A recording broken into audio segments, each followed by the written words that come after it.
আসসালামু আলাইকুম। সুপ্রিয় নবম দশম শ্রেণীর শিক্ষার্থীরা, আশা করি তোমরা প্রত্যেকে ভালো আছো। এই পর্বে আমরা অনুশীলনীর 11 নং প্রশ্ন থেকে সমাধান করব। 11 নং প্রশ্নের মধ্যে বলা হয়েছে, প্রমাণ করো যে যে কোনো বিজোড় পূর্ণ সংখ্যার বর্গ একটি বিজোড় সংখ্যা। এরপর খ নং প্রশ্নে বলা হয়েছে, প্রমাণ করো যে দুটি ক্রমিক জোড় সংখ্যার গুণফল 8 দ্বারা বিভাজ্য। চলো আমরা এই দুটি প্রশ্ন সমাধান করি। তাহলে 1 নাম্বার প্রশ্নে বলা হয়েছিল, প্রমাণ করো যে যে কোনো বিজোড় পূর্ণ সংখ্যার বর্গ একটি বিজোড় সংখ্যা। ধরো আমরা বলতেছি, মনে করি 2x - 1 একটি বিজোড় সংখ্যা, অর্থাৎ 2x - 1 এটাকে আমরা একটা বিজোড় সংখ্যা ধরে নিলাম। এরপর বিজোড় পূর্ণ সংখ্যা, যেখানে x যে কোনো পূর্ণ সংখ্যা, x টা হবে একটা পূর্ণ সংখ্যা। তাহলে এই বিজোড় সংখ্যার কি করতে বলছে? বিজোড় সংখ্যাটার বর্গ করতে বলছে। তাহলে আমরা যদি বিজোড় সংখ্যাটা ধরছি 2x - 1, এটার বর্গ মানে এটার উপর কি দেয়া? হোল স্কয়ার দেয়া। তাহলে আমরা এটার উপর হোল স্কয়ার দিলাম। তাহলে এখানে 2x, এই 2x টাকে ধরলাম আমরা a, এরপর 1 টাকে ধরলাম আমরা b। তাহলে কত হইছে? a - b whole square, a - b whole square. তাহলে a - b হোল স্কয়ারের সূত্র কি? a স্কয়ার, a ধরলাম 2 কে, তাহলে a square minus 2ab plus b square. অর্থাৎ আমরা জানি a minus b whole square সমান সমান আমরা জানি a square minus 2ab plus কত? Plus b square. তাহলে এটাকে ধরলাম আমরা a, তাহলে a স্কয়ার মাইনাস 2, a ধরছি কাকে? 2s কে, তাহলে b ধরছি কাকে? 1 কে। তাহলে 2ab প্লাস কত? b স্কয়ার, b স্কয়ার মানে হচ্ছে 1 স্কয়ার। এবার এই যে এখানে একটা স্কয়ার রয়েছে, এই স্কয়ারটা 2 এর উপরও রয়েছে, x এর উপরও রয়েছে। এখন আমি যদি 2 এর উপর স্কয়ার দিই, তাহলে 2 স্কয়ার কত হয়? 2 স্কয়ার হয় 4, x এর উপর স্কয়ার দিলে s স্কয়ার, তাহলে 4s স্কয়ার। আর 2 দুগুণে কত হয়? 2 দুগুণে হয় 4, তাহলে এখানে আমরা পাচ্ছি 4। আর এখানে x টা 1 এর সাথে গুণ করলে x প্লাস কত? 1 স্কয়ার কত হয়? 1। ঠিক আছে? এরপর দেখো এখানেও 4x আছে, এখানেও 4x আছে, অর্থাৎ এখানে আছে 4s স্কয়ার। তাহলে 4s স্কয়ারের ভিতর অবশ্যই কত আছে? 4x আছে। তাহলে আমরা 4x টাকে কমন নিলাম। তাহলে কমন নেওয়ার অপর নাম হচ্ছে ভাগ করা। আমি যদি 4s স্কয়ার কে 4x দ্বারা কি করি? ভাগ করি, তাহলে এটা কাটা যায়। তাহলে s স্কয়ার মানে হচ্ছে 2টা x, তাহলে এখানে একটা কি থাকে? x থেকে যায়। তাহলে এখানে আমরা x টাকে লিখলাম। তাহলে এখানে কিছু নেই, কিছু নেই মানে এখানে কত আছে? 1 আছে। তাহলে 4x ইনটু কত? x - 1 plus 1। তাহলে এই 4 টাকে আমরা চাইলে ভেঙে লিখতে পারি, সেটাকে আমরা ভেঙে লিখলাম 2 ইনটু 2x। তাহলে আমরা যদি 2 এর সাথে আবার x কে গুণ করি, কত হয়? 2 এর সাথে x কে গুণ করলে 2x, আর 2x এর সাথে আমরা যদি 2 কে গুণ করি, তাহলে 2 দুগুণে কত হয়? 2 দুগুণে 4 হয়। অর্থাৎ এখানে আবারও যদি গুণ করি 4x হয়। তাহলে 4x টাকে আমরা ভেঙে লিখলাম, একটা লিখলাম 2 আর একটা লিখলাম 2x। ঠিক আছে? তারপর এখানে আছে কত? x - 1 plus 1। তাহলে আমরা কি বলছিলাম? আমরা বলছিলাম x যে কোনো পূর্ণ সংখ্যা, x টাকে আমরা পূর্ণ সংখ্যা ধরছিলাম। তাহলে পূর্ণ সংখ্যা কাকে বলে? পূর্ণ সংখ্যা হচ্ছে শূন্য সহ সকল ধনাত্মক ও ঋণাত্মক অখণ্ড সংখ্যাকে বলা হয় কি সংখ্যা? পূর্ণ সংখ্যা। এখন তুমি এখানে x এর মানটা বসাও, x এর মান ধরো তুমি 0 বসাচ্ছ। তাহলে তুমি যদি 0 বসাও, তাহলে তুমি কত পাচ্ছ? দেখো এখানে 0 বসালে তুমি পাচ্ছ 0। তাহলে সমান সমান আমরা লিখতে পারি 0 ইনটু, এখানে আমরা লিখতে পারি কত? 0, x এর মান 0 মাইনাস কত? 1। তাহলে এখানে থাকতেছে কত? 0 ইনটু -1। তাহলে 0 ইনটু -1 সমান সমান 0, 0 একটি সংখ্যা, জোড় সংখ্যা। একইভাবে তুমি এখানে x এর মান 1 বসাও, একইভাবে x এর মান তুমি 2 বসাও, একইভাবে x এর মান তুমি 3 বসাও, যা বসাও না কেন এখানে তুমি সবসময় কি পাবা? জোড় সংখ্যা পাবা। সেজন্য আমরা বলতে পারি 2 ইনটু 2x ইনটু x - 1 এটি একটি জোড় সংখ্যা। তাহলে এটি যদি জোড় সংখ্যা হয়, তাহলে জোড় সংখ্যার সাথে আমরা যদি 1 যোগ করি, যেমন জোড় সংখ্যা হচ্ছে যেমন 2, 2 এর সাথে আমি 1 যোগ করি, তাহলে কত পাচ্ছি? 2 এর সাথে 1 যোগ করলে আমি পাচ্ছি 3। ধরো আমি একটা জোড় সংখ্যা বলতেছি 4, তাহলে 4 এর সাথে আমি যদি 1 যোগ করি, তাহলে কত পাচ্ছি? 5। তাহলে আমরা জোড় সংখ্যার সাথে কত যোগ করলে? 1 যোগ করলে কি সংখ্যা পাই? বিজোড় সংখ্যা পাই।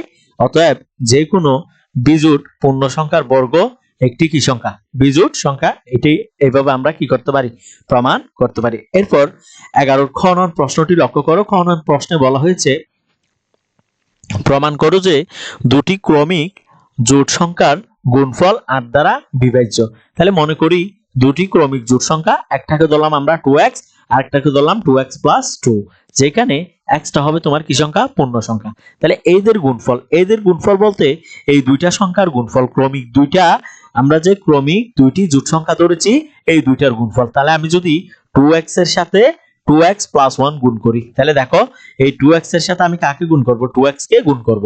তাহলে 2x গুণ কত, 2x, তাহলে এখানে কত হয়, 2 দুগুণ হবে 4, তাহলে এখানে লিখতে পারি আমরা 4, আর x এ গুণ করলে কত হয়, s স্কয়ার।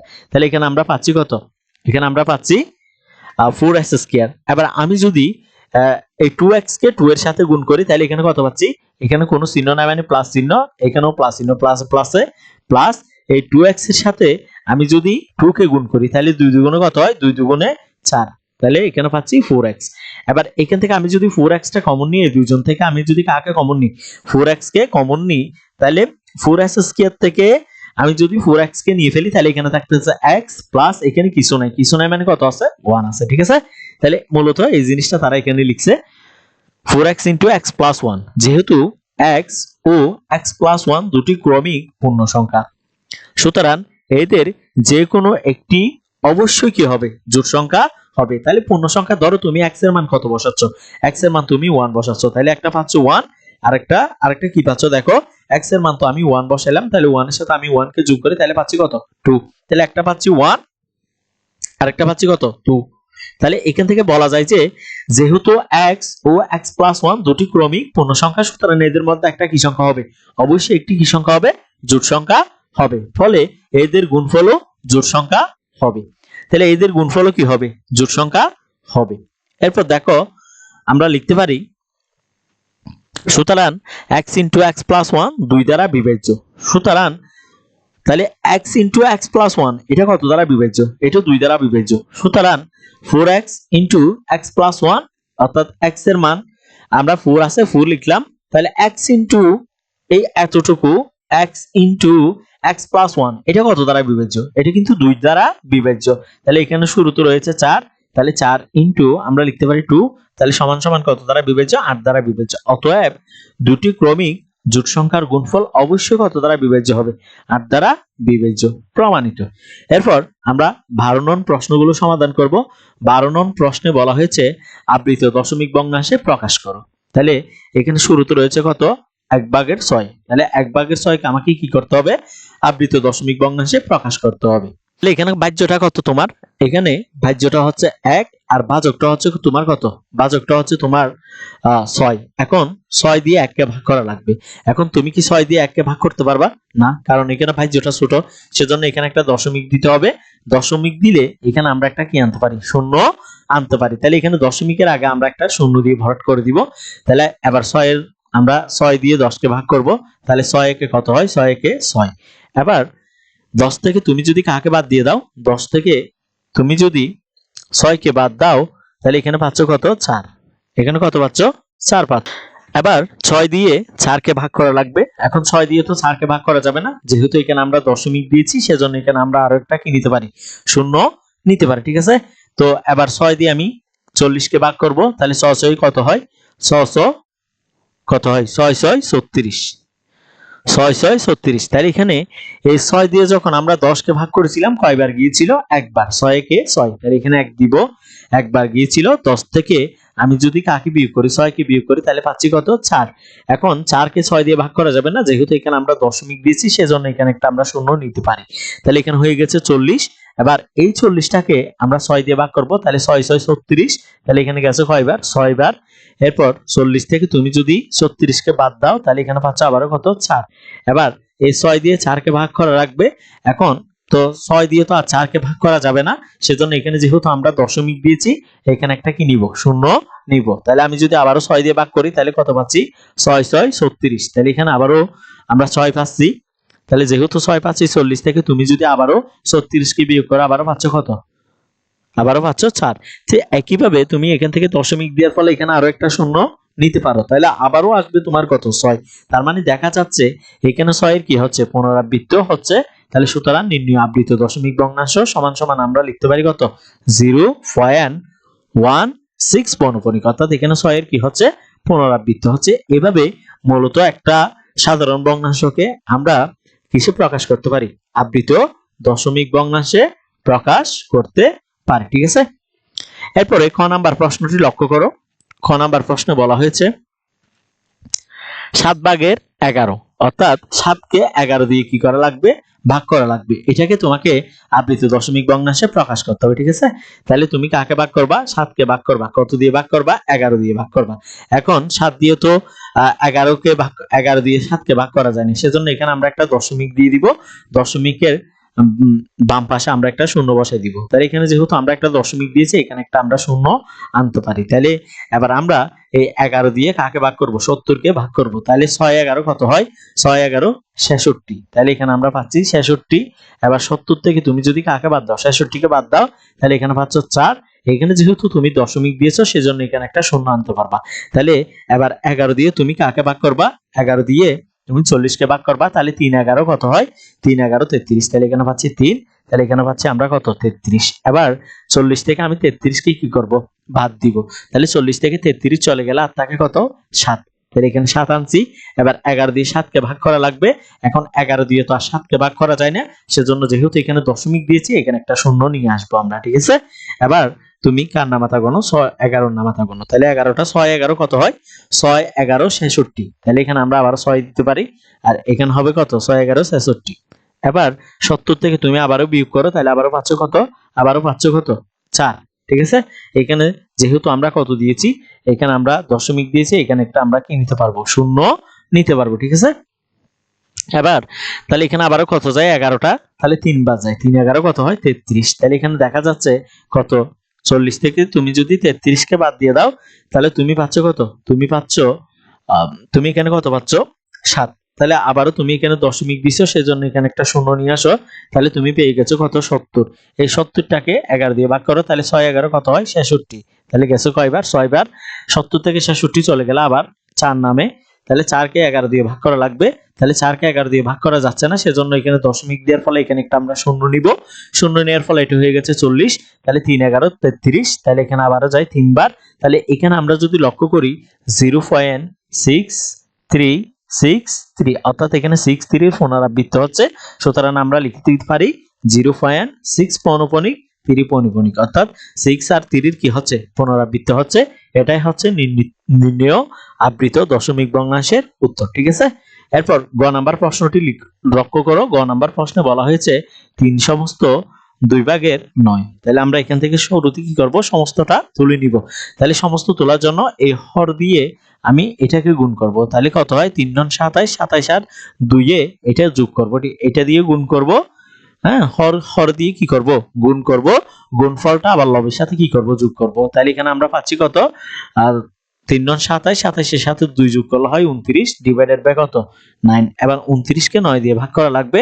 এখন আমি 29 কে যদি 9 দিয়ে ভাগ করি, তাহলে লক্ষ্য করো, তাহলে এখানে 9 কয়বার যায়? 3 বার। 3 9 27। তাহলে 29 থেকে 7 চলে গেলে আর থাকে 2। তাহলে এখন 9 দিয়ে 2 কে ভাগ করা লাগবে। তাহলে এখন 9 দিয়ে তো 2 কে ভাগ করা যাবে না, সেজন্য এখানে আমরা একটা দশমিক দিব।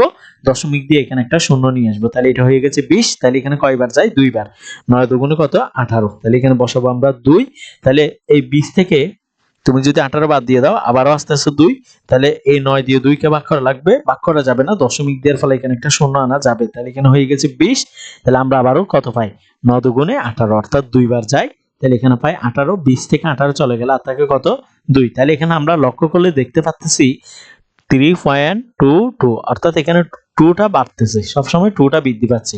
তাহলে যেহেতু 2টা এখানে চলতেছে, তাহলে আমরা লিখতে পারি 3 কত? 3.2 পৌনঃপুনিক। এটাই হচ্ছে নির্ণয় প্রশ্নের আবৃত দশমিক ভগ্নাংশ।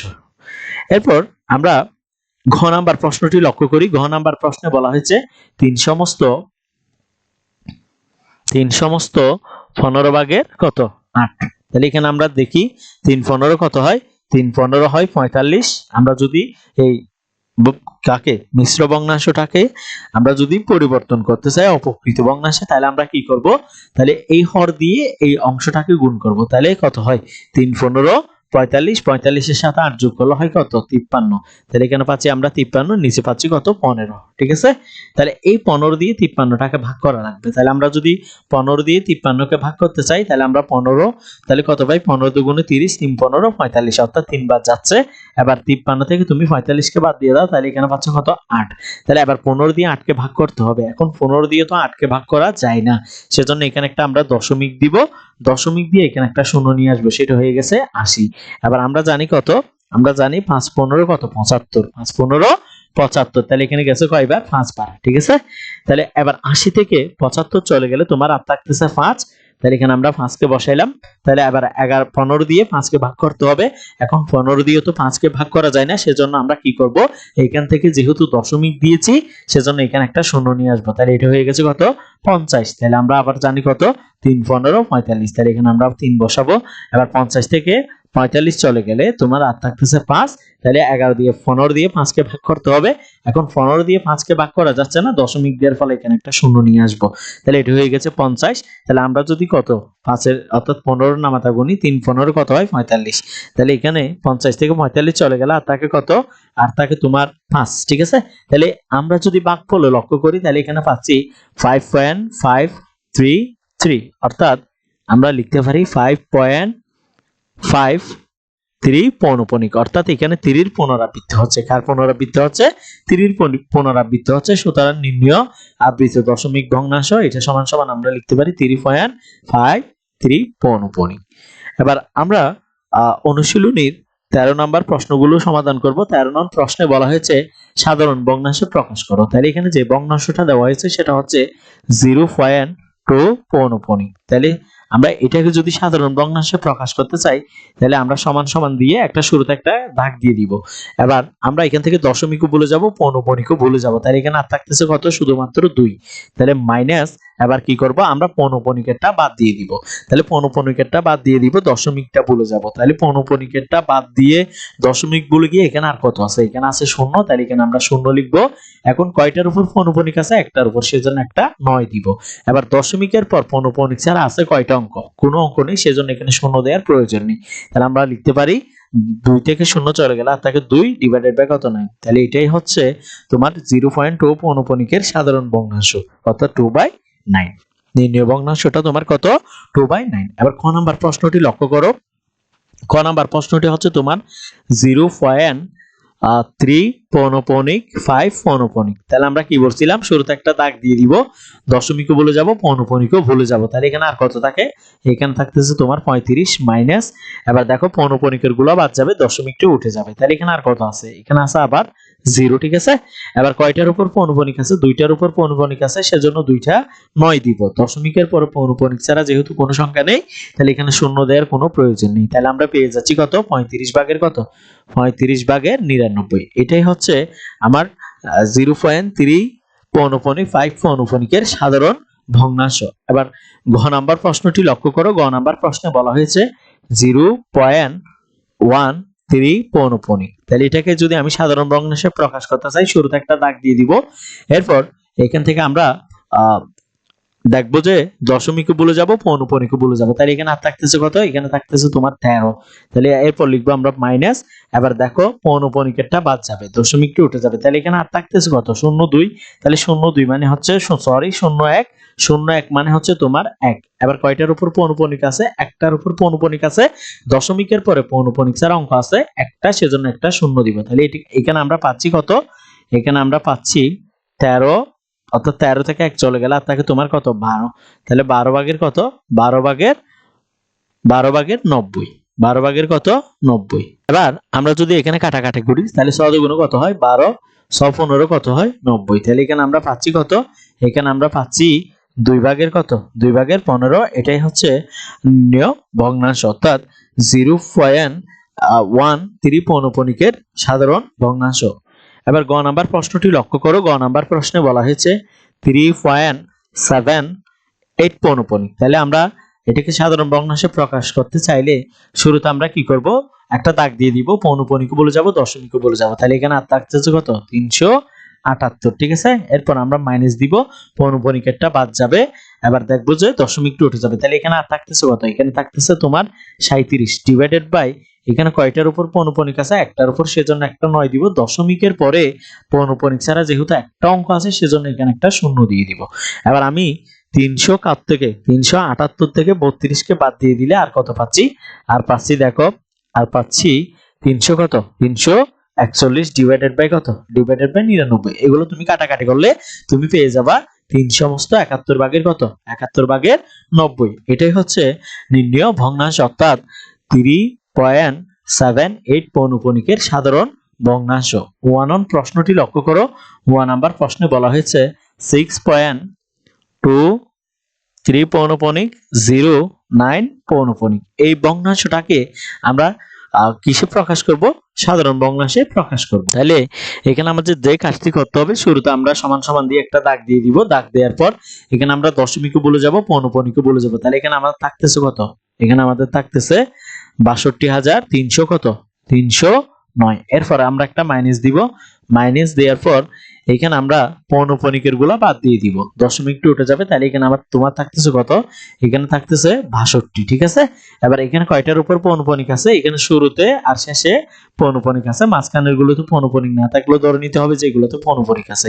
সেজন্য এখানে 3টার উপর পৌনঃপুনিক, আমরা 3টা 9 লিখবো। ঠিক আছে।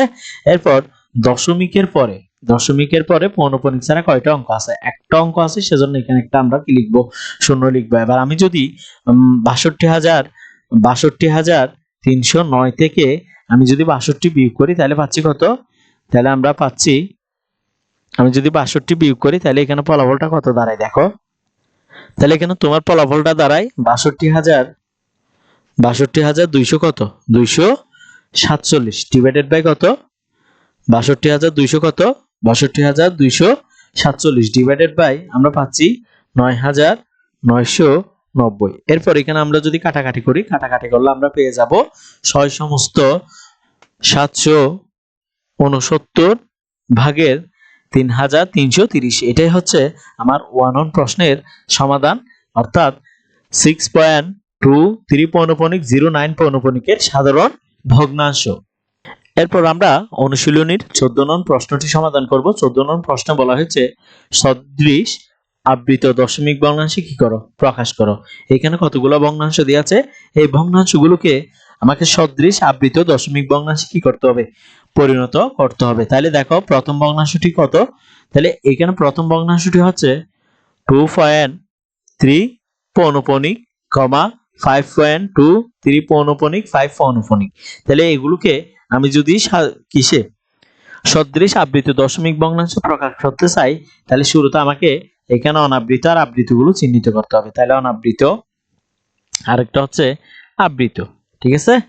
তাহলে আবৃত, তাহলে এখানে অনাবৃত আছে কয়টা, দশমিকের পরে পৌনঃপুনিক ছাড়া আছে কয়টা, একটাও নাই। তাহলে এখানে আমরা লিখবো 9, অর্থাৎ নাই।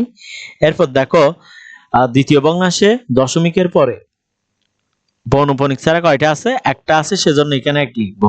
এরপর আবৃত গুলো লক্ষ্য করি, দশমিকের পর এখানে কয়টার উপর পৌনঃপুনিক আছে, একটার উপর, সেজন্য এখানে এক লিখবো। এখানে কয়টার উপর পৌনঃপুনিক আছে, 2টার উপর। তাইলে আমরা অনাবৃত থেকে সর্বোচ্চটা নিব, তাহলে এখানে পাচ্ছি 1, আর আবৃত থেকে আমরা লসাগু নিব। তাহলে 2 আর 1 এর লসাগু হচ্ছে 2, এই দুইটা যোগ করি, যোগ করলে এখানে পাচ্ছি আমরা কত, 3। তাহলে মনে রাখতে হবে তোমাকে দশমিকের পরে 3টা অঙ্ক লিখতে হবে। এবার যদি আমরা এগুলো লিখি, তাহলে প্রথম ভগ্নাংশটি হচ্ছে 2.3 পৌনঃপুনিক সমান সমান আমরা লিখতে পারি 2.3। ঠিক আছে। এখন দশমিকের পরে লিখতে হবে কয়টা, তোমাকে দশমিকের পরে লিখতে হবে 3টা। সেজন্য তুমি কি করবা, সেজন্য তুমি এখানে পাইছো কয়টা, একটা। তাহলে এখানে পুনরাবৃত্তি হচ্ছে কার, 3, যেহেতু 3 উপর পৌনঃপুনিক আছে, তাহলে বাকি ঘরগুলো আমরা 3 লিখে কি করে দিব, ভরাট করে দিব। তাহলে এখানে শর্ত হচ্ছে তোমার অনাবৃত থাকতে হবে একটা, আর আবৃত থাকতে হবে কয়টা, 2টা, অর্থাৎ লসাগুর সমান। তাহলে শুরুর একটাকে আমরা অনাবৃত রাখবো, আর শেষের 2টাকে আবৃত করে দিব। এরপরটা দেখো, এরপরে রয়েছে তোমার 5 পয়েন্ট কত, 5.23 পৌনঃপুনিক, 5 পৌনঃপুনিক। তাহলে শুরুতে আমরা ভগ্নাংশটি লিখব, অর্থাৎ এখানে আমরা পাচ্ছি 5.235। তাহলে আমাদের শর্ত হচ্ছে দশমিকের পরে কয়টা থাকতে হবে, 3টা। তাহলে এখানে 3টা আছে। ঠিক আছে। এবার কয়টার উপর পৌনঃপুনিক দিতে হবে, এখানে অনাবৃত থাকবে তোমার কয়টা, অনাবৃত থাকবে একটা। তাহলে শুরুর দশমিকের পরের অঙ্কটা অনাবৃত আর বাকি দুইটা হচ্ছে আবৃত। তাহলে এভাবে আমরা মূলত একটা ভগ্নাংশকে সদৃশ আবৃত দশমিক ভগ্নাংশে কি করতে পারি, রূপান্তর করতে পারি। এরপর খনন প্রশ্নটি লক্ষ্য করো। খনন প্রশ্নটি হচ্ছে 7.26 পৌনঃপুনিক, 4.327 পৌনঃপুনিক। তাহলে এখানে তোমার কাজ কি, প্রথমে অনাবৃত গুলো লক্ষ্য করো। একটা হচ্ছে অনাবৃত আর একটা হচ্ছে আবৃত, ঠিক আছে, আবৃত। তাহলে এবার কি করবা, এবার হচ্ছে অনাবৃত থেকে তুমি নাও, এখানে অনাবৃত আছে কত, একটা, তাহলে সেটা হচ্ছে 2, তাহলে এখানে আছে একটা, তাহলে এখানে লিখবো আমরা 1। আর এখানে অনাবৃত আছে কয়টা, 2টা, তাহলে এখানে লিখবো 2। তাহলে অনাবৃত থেকে আমরা সর্বোচ্চটা নিব, তাহলে এখানে পাচ্ছি 2। এবার আবৃত গুলো দেখো, এখানে আবৃত আছে কয়টা, একটা, তাহলে এখানে আমরা লিখবো 1। এখানে আবৃত আছে কয়টা, এখানেও 1, তাহলে 1 আর 1 এর লসাগু কত, 1 আর 1 এর লসাগু 1, তাহলে এই দুইটা যোগ করলে আমরা পাচ্ছি 3। অর্থাৎ মনে রাখতে হবে যে দশমিকের পর আমাকে কয় ঘর লেখা লাগবে 3 ঘর, ঠিক আছে। তাহলে প্রথম ভগ্নাংশটি কত, প্রথম ভগ্নাংশটি হচ্ছে 7.26 পৌনঃপুনিক, তাহলে আমরা সমান সমান দিব। এবার এই ভগ্নাংশটাকে লিখে নিব 7.26, তাহলে এখানে দশমিকের পরে লিখতে হবে কয়টা, দশমিকের পরে লিখতে হবে তোমার 3টা। তুমি পাইছো কয়টা, পাইছি যে 2টা।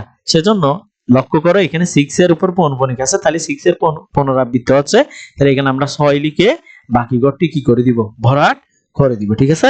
তাহলে এখানে অনাবৃত থাকবে কয়টা, অনাবৃত থাকবে তোমার একটা, বাকি কয়টা, অনাবৃত থাকবে তোমার কয়টা, অনাবৃত থাকবে 2টা, বাকি একটা হবে আবৃত, ঠিক আছে, বাকি একটা কি হবে, আবৃত। এরপরে পরের প্রশ্নটি দেখো, এখানে কত রয়েছে, পরের ভগ্নাংশটি হচ্ছে তোমার 4.237 পৌনঃপুনিক, ঠিক আছে। তাহলে শুরুতে আমরা এটাকে লিখে নিব, তাহলে 4.237, তাহলে এখানে অনাবৃত থাকবে 2টা, আবৃত হয়ে যাবে একটা, তাহলে এখানে মূলত এটার সমাধান আমরা এখানে লিখে দিতে পারি, যা আছে তা। এরপর আর কোনো কি নেই, প্রশ্ন নেই, অর্থাৎ ভগ্নাংশ নেই। এভাবে মূলত ভগ্নাংশগুলোকে আমরা কি করতে পারি, এভাবে মূলত ভগ্নাংশগুলোকে আমরা আবৃত দশমিক ভগ্নাংশে কি করতে পারি, রূপান্তর করতে পারি। এবার আমরা গ নাম্বার প্রশ্নটি লক্ষ্য করি। গ নাম্বার প্রশ্নের মধ্যে তোমার অনাবৃত আছে কয়টা, একটাও নাই, এখানেও অনাবৃত নাই, এখানেও অনাবৃত নাই, তাহলে এখানে অনাবৃত হচ্ছে তোমার 0, অর্থাৎ এখানে অনাবৃত কোনো সংখ্যা থাকবে না দশমিকের পরে।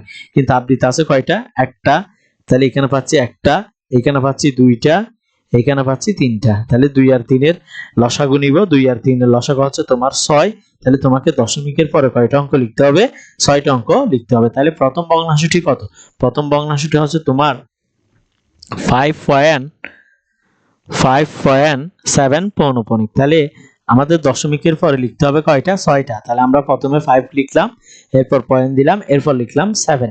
তাহলে এখানে দেখা যাচ্ছে 7 এর উপর পৌনঃপুনিক আছে, সেজন্য বাকি 5টা ঘর আমরা 7 দিয়ে কি করে দিব, বাকি 5টা ঘর আমরা 7 দিয়ে ভরাট করে দিব। তাহলে এখানে 7 হয়েছে কয়টা, একটা, 2টা, 3টা, 4টা, 5টা, তাহলে আর একটা দিতে হবে। তাহলে শুরুতে একটা পৌনঃপুনিক দিবা, শেষে একটা পৌনঃপুনিক দিবা, কারণ এখানে অনাবৃত কোনো অঙ্ক নেই। এরপরে পরের প্রশ্নটি দেখো, পরের ভগ্নাংশটি হচ্ছে 8.3 পৌনঃপুনিক 4 পৌনঃপুনিক। তাহলে আমরা এখান থেকে প্রথমে ভগ্নাংশটিকে লিখে নিব 8.34। এরপর দেখা যাচ্ছে আমাদের লিখতে হবে দশমিকের পরে 6 ঘর, এখন পেয়েছি 2 ঘর, তাহলে দেখা যাচ্ছে 3 আর 4 এর দুইটার উপরে কি আছে, পৌনঃপুনিক আছে, তাহলে বাকি 6 ঘর, বাকি কয় ঘর লাগবে আমার, 4 ঘর, এই 4 ঘর আমরা 34 দিয়ে ভরাট করে দিব, তাহলে 34। তাহলে এখানে শর্তের মধ্যে অনাবৃত কোনো অঙ্ক নেই, সবগুলো হচ্ছে আবৃত অঙ্ক, তাহলে এখানে আমরা 6টার উপর কি দিয়ে দিব, পৌনঃপুনিক দিয়ে দিব। এরপরটা দেখো, এরপরের ভগ্নাংশটি হচ্ছে তোমার 6.2 পৌনঃপুনিক 4.5 পৌনঃপুনিক, তাহলে এটাকে আমরা লিখে নিব, এটাকে যদি আমরা লিখতে পারি 6.245, তাহলে দশমিকের পরে থাকতে হবে কয়টা, তোমার 6টা। এখন দশমিকের পরে পেয়েছি 3টা, এখানে লক্ষ্য করলে দেখা যায় 2 এর উপর পৌনঃপুনিক আছে, 5 এর উপর পৌনঃপুনিক আছে, তাহলে মাঝখানে যেটা আছে এটার উপরও পৌনঃপুনিক আছে, অর্থাৎ এগুলার পুনরাবৃত্ত হবে, সেজন্য আমরা লিখতে পারি 2, 4, 5। তাহলে সেজন্য দশমিকের পর আমরা একটা পৌনঃপুনিক দিব, একদম শেষে একটা পৌনঃপুনিক দিব, তাহলে বুঝে নিব যে বাকিগুলো তো কি রয়েছে, পৌনঃপুনিক রয়েছে। এবার আমরা ঘ নাম্বার প্রশ্নটি সমাধান করব। তাহলে ঘ নাম্বার প্রশ্নের মধ্যে তোমার অনাবৃত আছে কয়টা, অনাবৃত আছে প্রথম ভগ্নাংশে 2টা, এখানে আছে একটা, এখানে আছে কয়টা, এখানে আছে দুইটা, তাহলে এখান থেকে আমরা সর্বোচ্চটা নিই, তাহলে সর্বোচ্চ পাচ্ছি 2, ঠিক আছে। এরপর আবৃতগুলো লক্ষ্য করো, এখানে আবৃত আছে কয়টা তোমার, এখানে একটাও নাই, এখানে আছে একটা, এখানে আছে কয়টা, এখানে আছে দুইটা, তাহলে 1 আর 2 এর লসাগু হয় তোমার কত, 1 আর 2 এর লসাগু হয় তোমার 2, ঠিক আছে। এই 2 যোগ করলে আমরা পাচ্ছি কত, 4। তাহলে মনে রাখতে হবে দশমিকের পরে আমাকে কয়টা অঙ্ক লিখতে হবে, দশমিকের পরে এখানে আমাকে টোটাল 4টা অঙ্ক লিখতে হবে। দশমিকের পরে কয়টা অঙ্ক লিখতে হবে, 4টা অঙ্ক লিখতে হবে। এই 4টার মধ্যে 2টা থাকবে অনাবৃত আর 2টা থাকবে আবৃত। তাহলে প্রথম ভগ্নাংশটি কত, প্রথম ভগ্নাংশটি হচ্ছে 12.32। তাহলে এই ভগ্নাংশটাকে আমরা লিখবো, তাহলে 12.32। তাহলে এখানে লিখতে হবে দশমিকের পরে কয় ঘর, 4 ঘর, কিন্তু আমরা পাচ্ছি কয় ঘর, 2 ঘর, তাহলে বাকি রয়েছে আরো 2 ঘর। তাহলে এই 2 ঘর আমরা কত দিয়ে ভরাট করব, এখানে কোন সংখ্যার উপর পৌনঃপুনিক নেই, অর্থাৎ এখানে কোন সংখ্যার পুনরাবৃত্তি হচ্ছে না, সেজন্য আমরা বাকি ঘরগুলো শূন্য দিয়ে ভরাট করে নিব। এটার মানে হচ্ছে দশমিকের পরে যদি আমরা শূন্য লিখি, সেই শূন্যের কোনো কি থাকে না, ভ্যালু থাকে না। তাইলে এখানে 2 ঘর হবে তোমার কি আবৃত, শুরুর 2 ঘর হবে অনাবৃত। এরপরেরটা দেখো, পরের ভগ্নাংশটি হচ্ছে তোমার 2.19 পৌনঃপুনিক। তাহলে এটাকে আমরা সমান সমান দিয়ে লিখতে পারি কত, দেখো আমরা প্রথমে এটা লিখে ফেলবো 2.19। তাহলে লিখতে হবে কয়টা, দশমিকের পরে তোমার লিখতে হবে 4টা, পাইছো কয়টা, 2টা, তাহলে বাকি আছে কয়টা, বাকি আছে আরো 2টা, তাহলে এগুলা তুমি কত দিয়ে দিবা, 9 দিয়ে দিবা। তাহলে শুরুর 2টাকে তুমি অনাবৃত রাখবা, আর শেষের 2টাকে তুমি পৌনঃপুনিক দিয়ে কি করে দিবা, আবৃত করে দিবা। পরের ভগ্নাংশটি দেখো, পরের ভগ্নাংশটি হচ্ছে তোমার 4.32 পৌনঃপুনিক 6 পৌনঃপুনিক, ঠিক আছে। তাহলে এটাকে আমরা লিখে ফেলবো 4.3256, ঠিক আছে। তাহলে শর্ত মতে আমাদের দশমিকের পরে লিখতে হবে 4টা, এখানে 4টা কিন্তু দেয়া আছে, সেজন্য তুমি কি করবা, এখানে প্রথম 2টাকে তুমি অনাবৃত রেখে দিবা, শেষের 2টাকে তুমি কি করে দিবা, আবৃত করে দিতে পারবা। তাহলে এইভাবে মূলত আমরা দশমিক ভগ্নাংশকে আবৃত দশমিক ভগ্নাংশে কি করতে পারি, রূপান্তর করতে পারি। তোমরা যারা আমাদের এই পর্বটি দেখেছো তাদেরকে অসংখ্য ধন্যবাদ। পরবর্তী পর্ব দেখার আমন্ত্রণ জানিয়ে আজকের পর্বটি এখানে শেষ করলাম। তোমরা যারা আমাদের ক্লাসগুলো ইউটিউব থেকে দেখতেছো তারা অবশ্যই আমাদের চ্যানেলটি সাবস্ক্রাইব করবা, আর যারা আমাদের ফেসবুক পেজ থেকে দেখতেছো তারা অবশ্যই আমাদের ফেসবুক পেজটি ফলো করে রাখবা। আসসালামু আলাইকুম।